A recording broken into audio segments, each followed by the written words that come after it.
Good morning from the National Weather Service in Raleigh. It's Nick Petro with your routine briefing for Central North Carolina, covering the period today, Monday, the 26th of January through the 1st of February. That'll be Sunday.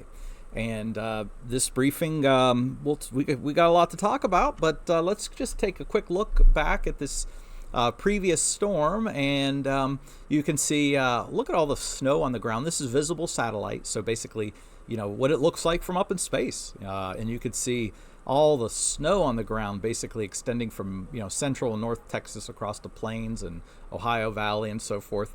As we look to the western half of North Carolina, all that white showing up on the ground, that is sleet.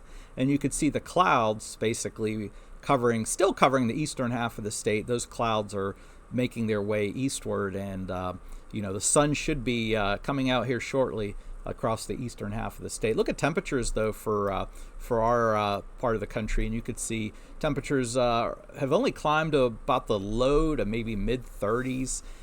Temperatures are not, unfortunately, going to be able to climb much more today. In fact, across the western third of the state, temps are actually going to decrease as cold air is pouring in from the west behind the departing storm. Okay, so hopefully the sun will offset the cold air coming in at least for a couple hours. So maybe temps will hold steady, but as soon as that sun starts to set, look for temps to begin to really plummet. And we're headed for a really dangerously cold night tonight. Okay, so just wanted to make mention of that. In fact, we do have a cold weather advisory out for central North Carolina, and you could see those wind chill readings on the right. We're talking single digits along and north of 85, where there's a little more sleet pack on the ground. We'll have below zero wind chills. Ambient temperatures won't be terribly far from this either, just a few degrees warmer. So again, let's first of all, I'm very thankful we didn't have much in the way of power outages, because imagine if we had widespread power outages from this past weekend storm, how dangerous this would be. So we're blessed in the fact that most people are going into this cold night tonight with power. So I'm tremendously thankful for that. Okay, so the other thing I wanted to mention about this cold air tonight is, as I look outside my window, I still see a lot of kind of slush, and even some water and sleet mixture on parking lots and sidewalks, and perhaps maybe even some neighborhood roads that maybe haven't been treated. So look for that slush and that water sleet mix to lock into pure ice, a thick ice overnight tonight. So black ice is going to be pretty widespread tonight and tomorrow morning for the morning commute. So just be cognizant of that. Wherever the road is not dry, by the time the sun sets tonight, there could be a lot of black ice issues. In fact, we call it black ice because, ice generally is clear, right? And the road looks dark, just road may look dry, but in fact it might be icy. There's so much slush on the road that it might actually be visible. You might actually be able to see the ice. So it just might be ice rather than just black ice, you know what I mean? So there's just going to be ice packed in a lot of those places that haven't been cleared. Again, parking lots, sidewalks, and some roads that haven't been treated or addressed yet. All right, so let's look forward into the rest of the week and this weekend. Again, sunshine will return today, help the melting process, but tonight it'll be clear and dangerously cold. Black ice will be a concern early Tuesday morning, just like I mentioned. Tomorrow, high pressure builds over. That'll give us another day of sunshine, but it'll be continued cold, well below normal temps. Temps like 20 degrees below normal. I mean, really, really cold. Little change, cold but dry on Wednesday and Thursday. Same story. It's like a broken record here, Tuesday, Wednesday, and Thursday. Cold and dry. Now, if you'd have been looking at some of the weather data a few days ago, you might have thought that Thursday there could be a few passing flurries. But the models have really kind of dried that scenario up. So I'm not really thinking there's going to be much in the way of... if there's a stray flurry in the air late Thursday into Friday, don't be surprised. But we're just going to call it dry. And then Friday should be dry. But notice that low pressure lingering off the coast right here. See that low right there in the far right image? We're going to be keeping a close eye on that because some models show that system maybe potentially developing into some kind of storm system that may affect us next week. In fact, let me actually show you some models. I know I don't usually like to do this on the weekly briefing, but we're going to go ahead and take a look at some weather models. We're going to, just because of in the interest of time, I'm only going to show you 2 models. But believe me, there are hundreds, literally hundreds of models. So I'm just showing you 2 out of hundreds of different models. So anything is possible in the range of solutions. But anyway, this is the GFS model, and a couple things I'll point out. This time frame here is late today. High pressure over Texas extending eastward. That high pressure is going to sit over us. This time frame right here is tomorrow. This is Wednesday. The background image, by the way, is where it may be snowing or raining or something else. Okay, so given that is devoid of over North Carolina, that's clearly a signal for being dry, cold and dry. That's Wednesday. That's Thursday. Look at the little bit of blue there across West Virginia and Virginia. We originally thought that maybe that could give us a flurry on Thursday when that dips south, but look how it dries up.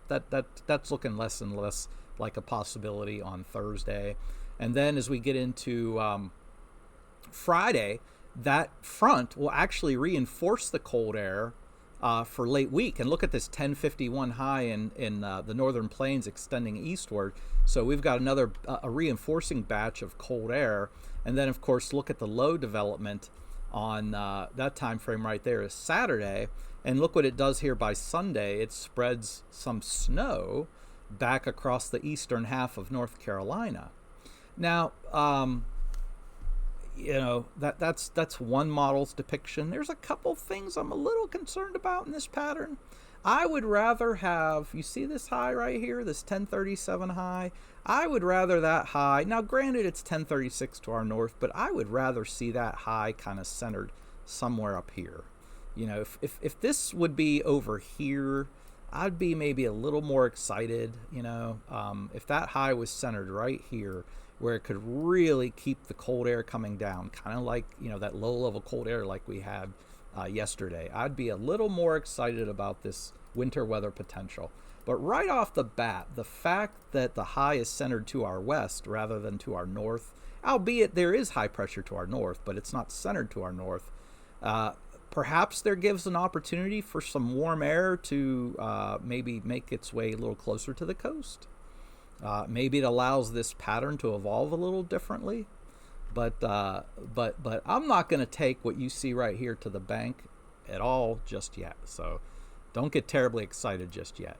Here's the European model, and just for comparison's sake, and this is basically same story. I'm running you right through it because this is Tuesday, this is Wednesday, this is Thursday, this is Friday. And look how much further west that low is. Look how much further west that low is, right, on Friday. Why? Because the pattern is evolving a little differently in the high. Instead of this high being centered to our north, which it's ridging to the north. Again, anybody who knows anything about weather that's watching might say, well, yeah, you do have higher pressure to our north. True, but I'd rather have the center of the high to our north where it could keep feeding down cold air. And in this case, this is a warmer solution and a further west solution where, it does have, again, there's that mixed P-type, good heavens, in the low, much closer to the coast. Okay. But, for folks, if this solution would be, still impactful in more of the state rather than just the eastern half of the state. But again, the point is there's a lot of details in this system that need to be worked out, and this whole pattern could evolve differently in terms of what actually ends up happening. Right off the bat, I'm slightly concerned that, well, more than slightly, that this high is more to our west rather than being centered to our north. That could really, sometimes that can make or break a winter weather event for us, okay? Not always, but most of the time. So anyway, I'm not really putting a lot of stock in this just yet. I think there's still plenty of time for things to change, just like with the last storm. Okay? All right. And one other thing I will point out, it is so difficult in this part of the country to get just one predominant precip type. Okay, so store that away in your memory about central North Carolina weather, is to just get one predominant precip type, like, for example, like what the GFS is showing, is incredibly difficult, right? Because of that interaction, the battle of the warm and cold air. At least the GFS, while I don't necessarily particularly agree with all of its solutions, it at least has the corridors of precip types, right? Because it's so rare for us to not switch over, from one precip type to another. Okay, so again, we will be obviously on top of this, giving you briefings, keeping you updated. We'll walk you through this whole week and let you know what's going to happen. Okay? All right, back to our prepared slides. This is what we normally show, depicting how much precip and dry. Nothing the rest of today, nothing Tuesday, nothing Wednesday, nothing Thursday, nothing Friday. So, again, hopefully what we got this past weekend will help alleviate some of that drought. No severe thunderstorms expected. And this is the 8 to 14 day outlook. Sure, as you would expect, cold air, we are locked into this cold pattern, locked into it. So odds favor below normal temperatures, and odds favor, ironically, below normal precipitation. But we'll see if that actually comes to pass. All right, so looking at the hazards through this week, this is kind of a quick and dirty way to see what should we worry about this week. And we haven't lit, well, obviously we only go out for the next 4 days with our snow and ice. Okay, would this have been lit up if it goes out to Saturday and Sunday? Maybe. At most, it would have maybe been a yellow just because of the low confidence. But the one thing I could tell you for certain is the one thing we have to be concerned about is the extreme cold. Okay? All right. That's our biggest concern this week. All right? It might be a little breezy today, but the biggest concern is the cold. All right? So let's wrap this up, and then we'll get to the questions. Cold all week long. Cold, cold, cold. But especially tonight with lows in the single digits and wind chills at or below zero. Mainly dry this week. You can take a look at that 5 day at a glance, and you're not going to see any more precip, at least through Friday. Okay, and then we're keeping a close eye on possible coastal low pressure development this upcoming weekend. Stay tuned. It will be dangerously cold tonight. Cold weather advisories in effect. Black ice, as I mentioned at the beginning of this briefing, will be a concern Tuesday morning. Temps will rise above freezing by noon on Tuesday. And today's weather models are showing the possibility for accumulating snow this upcoming weekend, but it's way too soon to discuss any sort of details. And of course, things, I shouldn't have even put the word can change. If I'm going to go back and I'm going to change it to will change, because it will change by the time we get to this weekend. Okay.